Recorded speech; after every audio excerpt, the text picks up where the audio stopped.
love Hindi.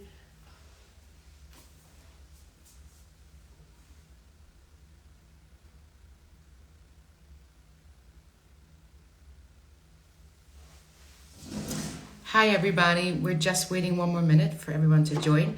If you can, grab a pen and paper because I want to do one drawing exercise with you.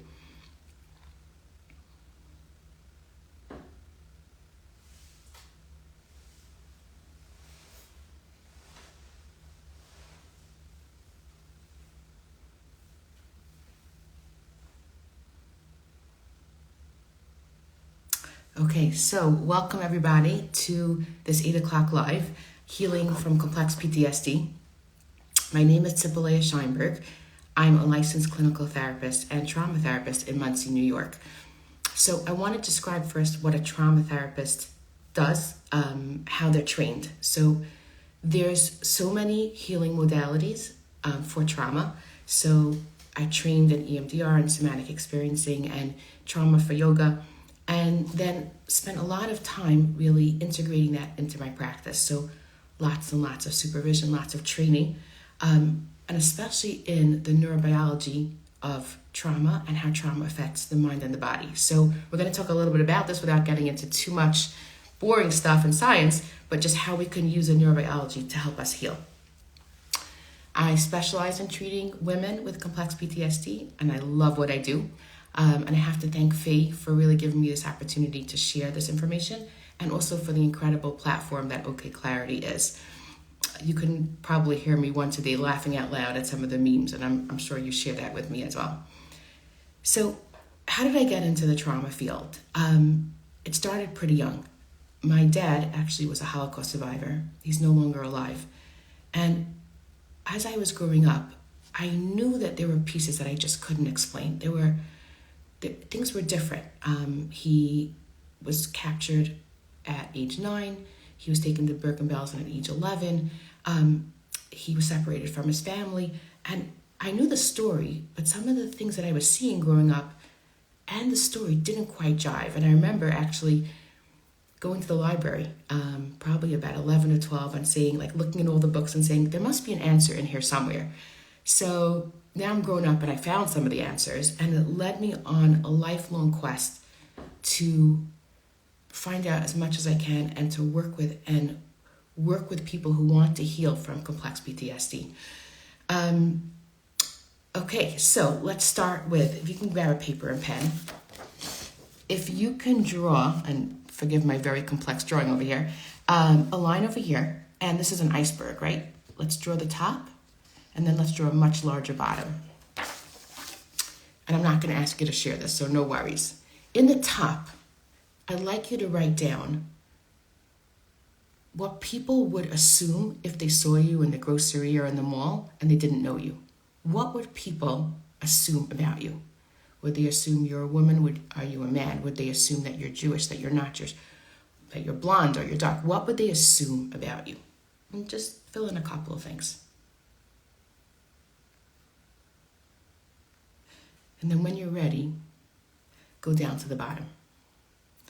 And in the bottom part of the iceberg, if you can write in the things that people don't know about you, the things that you keep isolated and private, the things that no one would know if they saw you.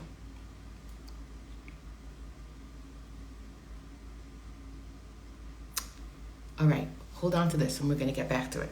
So let's talk a little bit about post-traumatic stress disorder, what that is, and then what complex post-traumatic stress disorder is. So PTSD it usually happens to somebody after one traumatic event. And trauma here we're describing as something incredibly distressing, incredibly difficult, too much for the nervous system to process. So it's a one-time event. It can happen in childhood, it can happen in adulthood. People see me when they've had a car accident, when they've had given birth in a very difficult manner, a traumatic birth, whether there's a sudden death, whether there's a traumatic or medical experience, a car accident, right? Those are one-time isolated traumatic incidents. Complex PTSD, or the C can also stand for chronic PTSD, is very different. It sounds similar, but it is actually not the same. Chronic PTSD usually starts in childhood. It starts very young. it's always by a caregiver or somebody who is close to the child that creates the hot and cold attachment style, the neglect, the abuse, the abandonment.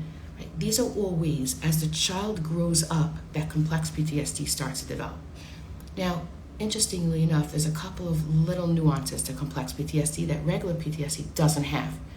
Complex PTSD, the child doesn't know that they can ever get out of this. Right? The child doesn't see an end in sight. So if you think about your history, whether there's abuse or neglect or very painful long periods of time, the child doesn't know. The person, now they're adult, but the child didn't know that they're eventually going to grow up and get out of the system. And that creates both a neurological, like a brain piece, and a body piece.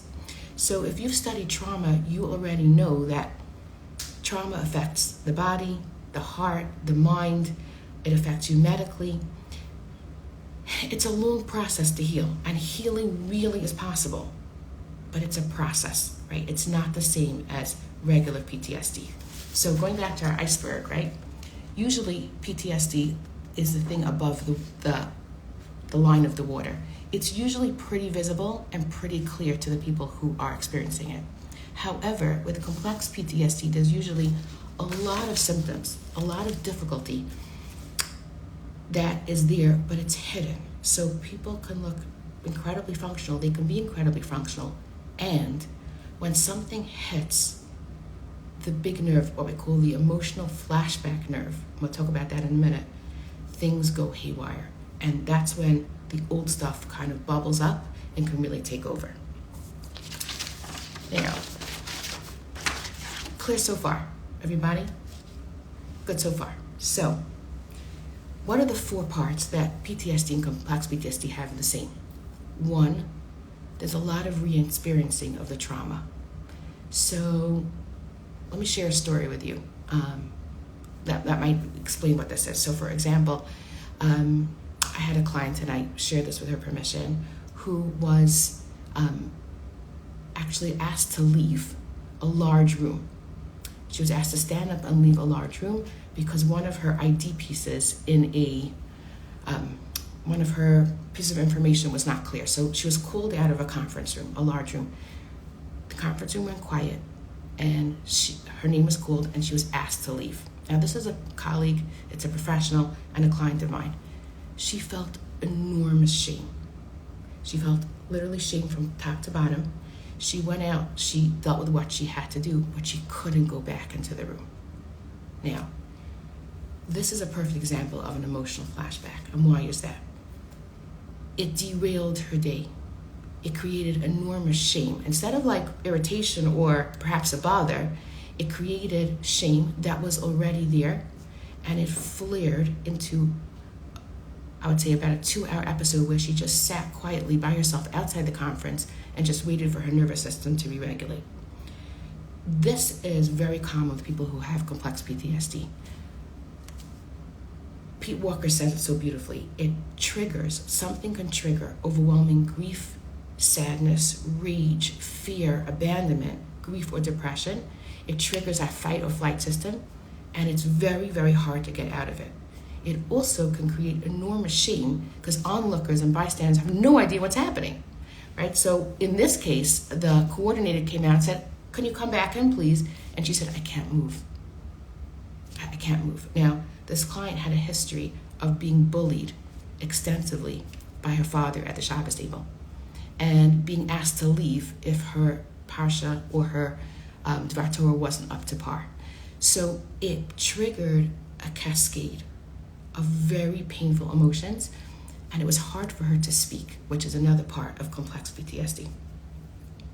The second part of complex PTSD, I would say, is changes in mood, right? So feeling really depressed or down or anxious, isolating, withdrawing, not wanting to get together in family gatherings, right? We can call this anxiety, depression, social anxiety. And if it's stemming from childhood trauma, right, this is all part of complex PTSD. Thirdly, avoiding, right? Avoiding situations that remind you of trauma, avoiding people who remind you of trauma, getting enraged with people who perhaps inadvertently like metaphorically step on your toes. Didn't mean to, but they stepped on a trigger and it's just too painful to regulate in the moment. And lastly, which is interestingly enough, one of the first things that people come in for is feeling hyperarousal, which is irritable, on edge, unable to relax, and most importantly, have difficulty sleeping. So all these are complex PTSD issues that really affect day-to-day managing of life. True fact, I'm a first responder for first responders. So if God forbid there's a school shooting or there's a terrorist attack in the United States or there's a terrible accident, right? Hatzalah will come in, 911, different workers will come in, police, and they'll help the scene. Then I will go in and work with the first responders. I will work with them to lower any PTSD symptoms, but they don't address complex PTSD. The chronic PTSD from childhood is not addressed, and that's very often why PTSD symptoms linger. So during COVID, right, I worked with many doctors and nurses who were having PTSD symptoms from that first week or first 2 weeks in COVID. They were able to go back to work really quickly once they'd cleared some of the pain. The people who had a really difficult developmental childhood, they really struggled. And that was when the complex PTSD really came up and reared its head. The same thing happened with the terrible attack October 7th. Many people had PTSD symptoms. They were watching some of the footage back to back. They were imagining what it would be like to be in that situation. And there was a lot of hyperarousal. People couldn't sleep. People saw the images again and again, those intrusive images. But they were able to clear them and they were able to process them. The complex PTSD, it's almost impossible to process on your own. So this is some of the ways that complex PTSD really needs to be addressed. Mind, body, and soul. Right? The healing needs to be holistic. When my kids were little, I'm just going to show you on the wall over here, we kind of like measured them by the walls. Like they would go against the wall and they would be 3 or 4 or 5, and we would kind of write down developmentally where they're up to. And they would measure against each other, and it would be like a post in the house, and we would, I actually have twins, so one was this tall, one was that tall, they were the same age. It was a whole developmental game and a whole process and to see how much they grew. Think of that developmental post, right? In childhood, think of a child who's struggling with a cold caretaker, somebody's abusive, somebody's neglectful, religious trauma, right? A parent who chronically is misattuned to a child, a parent who chronically puts down a child and thinks that they're worthless, or a parent who tells a child, don't have emotions, don't speak, don't tell me your emotions are bad. That kind of message developmentally on that post gets kind of hardwired into the brain, and that makes it pretty hard on a day-to-day basis to realize what's running the show. Is it the past, those beliefs of the past, or is it the present, what's actually going on in the present? So actually the first piece of healing that I want to talk about is leaning into this piece of starting to figure out what's past and what's present. And there's a lot of different ways to do this. But here's what I want to do with you first. I want to do a little somatic exercise just to show you what it feels like. So if you can, just take a breath. Maybe close your eyes if you feel okay. If not, keep them open. Take a breath and just drop down into your spine, drop down into your feet. Kind of just feel your body. Then look at the sheet that you wrote about with the iceberg. Pick something from the bottom. Pick something that's really, really difficult in your life right now. Something that you're resisting, something that you don't want in your life. Something that you'd like to heal. And create a really tight fist, like really tight. And this represents what you want to heal. This represents what's really difficult in your life. Now take your other hand, okay? Very gently wrap it around the first hand. Support it. Feel what it's like to support something that's really difficult. Hold it with kindness. Hold it with gentleness and just feel into that. All right, now shake it out and let's do something different. Take the thing that's really hard, really resisting, clench your fist really tight. Take your other hand and try and pry apart your fingers. Try and force it open. It just doesn't go. That's what we talk about when we're on this healing journey, right? People want to force their memories. They want to force healing. They want to, somebody called it, I don't remember, it was Mel Robbins, the violence of trying to push yourself too hard. The violence of self-improvement.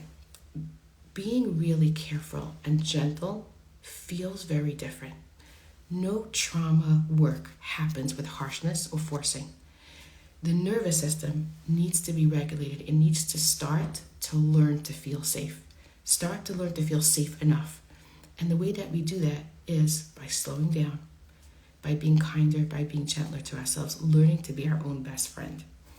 Now, easier said than done, right? I've never met a survivor of complex PTSD who said, I grew up with lots of gentleness. It never happened, right? Love, yes. Gentleness, no. So learning to understand that I'm not going to use the word goal because goal starts to get very harsh again. I'm going to use the word intention. Learning to lean into the intention of being kind to what you've experienced. To talking to yourself like you would talk to a best friend. Seeing yourself for the innocent child that you were. Seeing yourself through the eyes of another child. Like, what would your 6-year-old niece say to another little girl who's being bullied on the playground? What would your 10-year-old nephew say? Or what would the child down the block say if he heard a mom being really, really either cruel or distant or punishing consistently to a child? Right? What kind of empathy would they show? What might they say? And learning to talk to yourself with that kind of voice. Now, it is so difficult to do, right? How many of us can talk to our friends really kindly, but talk to ourselves in the harshest and meanest of ways? How many of my clients have come in and said, I should be better, or I had a flashback again? Aren't I past that? Aren't I healed? Right? Healing does not mean that you never have a flashback. Healing means that you have awareness of what's going on internally, that you're able to put together some of the pieces in your life, that you understand that not only is this a journey, but you're a miracle, and that repair and inner peace is what we're intending to move towards. Right? It's not a goal, it's not a line with a bunch of goalposts. It's moving towards more peace, more relief, and an inner understanding of ourselves, plus a processing of old memories. Now, what does that mean, right? So those of you who are familiar with EMDR or somatic experiencing or even trauma yoga or anything where you've actually released something from bottom up, not top down, right? So top down is more talking, which can be really helpful when you're learning skills. The phrase bottom up means from the body up, right? So learning to release trauma is another piece.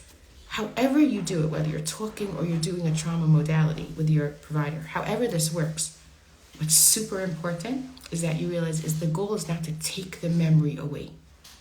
The goal is to process the memory so it gets smaller and there's more room for joy in your life, right? But nobody should be trying to take away memories.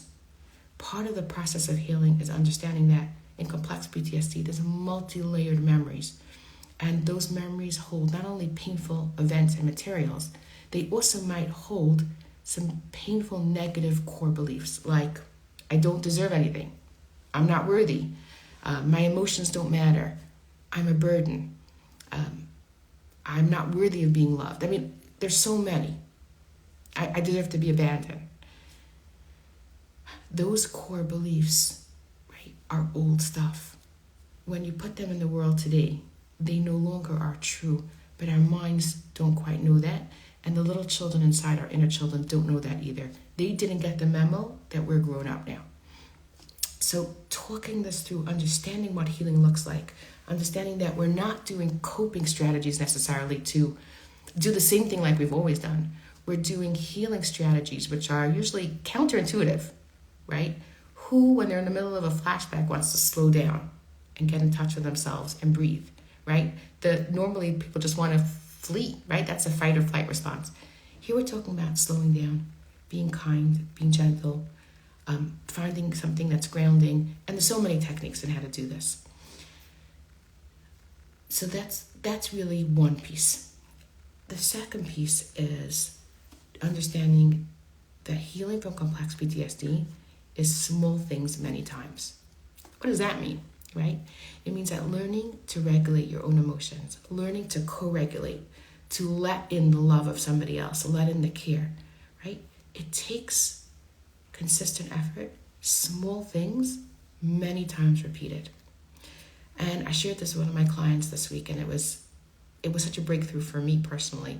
And we were kind of smiling about it together because I think everybody here can relate to this. Complex PTSD, we're really lobbying to change that to being called a shame-based attachment disorder. That's what it is. It's feelings of intense shame around attachments to ourselves and attachments to others. So I was saying that I learned in my work with mindful self-compassion that we can all feel shame at times, intense shame, like the client I spoke about earlier. I learned when I feel shame to turn towards the person that I feel shame with and say it out loud. So it might be like, I'm really embarrassed to ask you this, and then say it anyway. Or, I hope this is not a burden, and then go forward with what you want to say. So you're actually being vulnerable, but instead of turning away from the person when you feel ashamed, you're actually turning to. That is highly counterintuitive. Nobody thinks of that. Shame makes you want to run.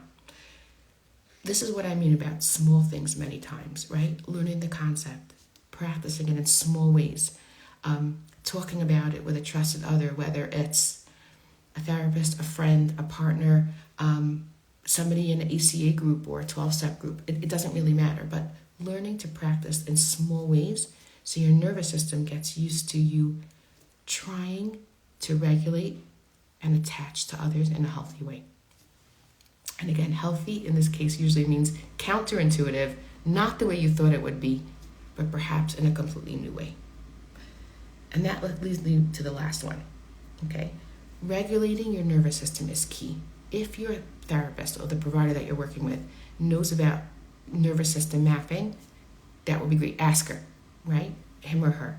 If not, I'm doing a live on it next month, but get on YouTube. Check out Deb Dana, right? The nervous system. It's the key. It is absolutely the key to healing. Absolutely. Your vagus nerve. It runs from here all the way down your spine. My yoga teacher called it the miracle nerve. Once you learn how to regulate that, your life starts to change. The shame comes down. You have more control over your emotions, and you just feel like you got this. Learning your own nervous system, learning how to map it is key. So that's not a modality, that's information. The more information you can kind of get and learn how your nervous system works, the better off you are. The key to all this is both regulating yourself and regulating others. Good so far, everybody? Any questions? Okay, amazing. So, one of my professors used to call this, what is the big, dumb takeaway? What am I taking away from all this information? A couple of things. Number one, complex PTSD is really treatable. You can heal yourself. You don't only have to heal yourself in therapy. You can be working with a body worker. You can be attending a 12-step group, right? There are multiple ways to heal. Number two, understanding that the key piece of complex PTSD is repeated, consistent abuse or neglect over many years, where the negative beliefs are kind of hardwired in. So give yourself a break. Give yourself a chance to learn new information, integrate it, right? This stuff takes time. It really takes a while. Don't be hard on yourself. Learn kindness to yourself. Speak to yourself with kindness. Look at interactions between people. Watch them. See what makes you feel uncomfortable when it's really nice and kind and probably complimentary. That's counterintuitive. That's where you want to go, right? So somebody's putting in here, I had a relatively minor incident in childhood, but it's still traumatic for me. Yeah, absolutely, right? That can show up in so many different ways. And it's interesting to kind of be aware of, like, we can think something is small, but it can have really long-lasting effects. This is why I'm such a proponent of, if God forbid there's a car accident or a single incident trauma, that the child or the adult gets help right away, because it can really lift. If it doesn't lift, right, and it's really keeps on going, that's when you would really treat either the complex PTSD or the PTSD here. Okay, Sarah's saying, how do I know if it's PTSD? You can go online and there's a great test. I think it's PCL-17. I have to look it up. But there's about 9 or 10 or 11 kind of differentiations of what is PTSD. There's avoidance, there's numbness, there's intrusive thoughts, there's flashbacks, there's a lot of things, and they kind of ask you, has it happened over the past 2 weeks, the past 6 weeks, the past 8 weeks, so you can really get a chance to see what's going on. Now, if this is a great question, if you have anxiety, which is probably due to complex PTSD, can it also be treated with anxiety medication? Absolutely yes. Definitely. The purpose of some of these lives, and definitely this life, is to help you understand that if you're struggling with anxiety and depression and somebody says it's treatment resistant, start looking into if there's some complex PTSD going on. Is this coming from childhood stuff? Is it coming from a place of pain? One of my mentors, Diana Fosha, talked about a beautiful line: the sins of commission, things that were done wrong to children, and then the sins of omission, the things that didn't happen for people that needed to happen. And going back to my dad, like when I think about him being taken away from his parents and being interned in a concentration camp, there were so much sins of commission, but there were so many sins of omission. There were so many normal developmental tasks that he couldn't fulfill because they were omitted. They were in the middle of a war. It's important to look at both, right? If you make a timeline of the things that you've been through, it's not just sins of commission, what happened. It's also what didn't happen. And notice if you feel grief or teary, sometimes in a happy moment. And that can be a clue that perhaps you didn't get what you needed in that developmental stage. So takeaway, check in with yourself, learning to be aware of your emotional temperature, regulating yourself, having awareness, and having patience and love for yourself, becoming your own best friend. I'm on Instagram as the Healing Specialist. You can also sign up for a newsletter on my website. I'm giving out just like a bunch of PDFs around this kind of stuff where it's kind of like a roadmap for trauma therapy. And you're welcome to email me with any questions that you have. Any other questions, Sarah? I think it's the PCL-17, but if you put in PTSD checklist, it should be there. Thank you so much, everybody. It was great to get to talk to you.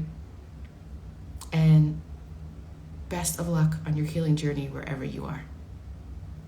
Have a good night.